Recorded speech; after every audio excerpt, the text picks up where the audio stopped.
What's going on, guys? It's Mr. Hill, and I am here with my first ever Mr. Hill's Math Minute.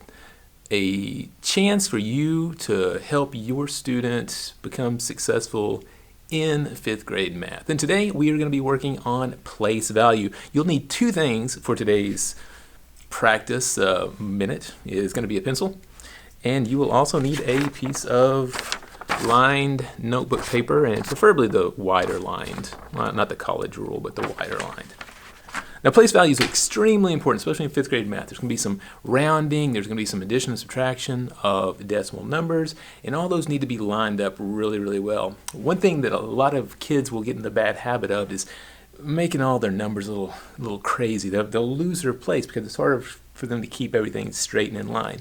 This is going to be a little sheet that we can use to organize our work. So the first thing that we need to do is right across the top or the side of the paper, which the side will now become the top, we'll write place value, and under that we will put a dot for a decimal, and we will have 3 dashes or lines to the right of the dot, and we'll have 4 to the left of the dot, and then we'll pause.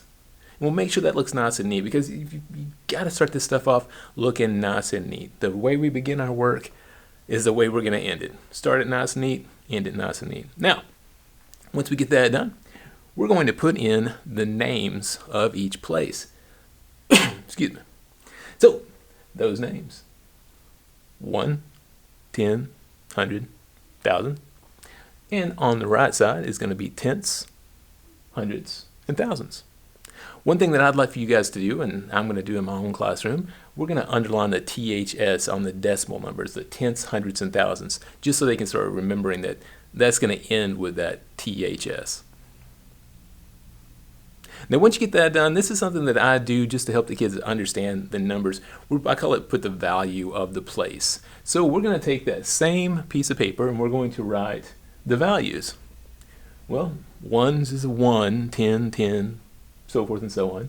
And then it gets into the decimals is very important, because 0.1 or decimal 1 or 1/10, they can start identifying what that looks like. So I just think that it's kind of good practice. Now, this sheet, we will turn it into an actual workable document or piece of paper that we'll do a lot of work on. So I would suggest, if you have your student complete one of these 3 to 4 times a week, by the 4th week, they should be very familiar with place value. So, again, Mr. Hill's Math Minute, helping you help your 5th grade student become successful.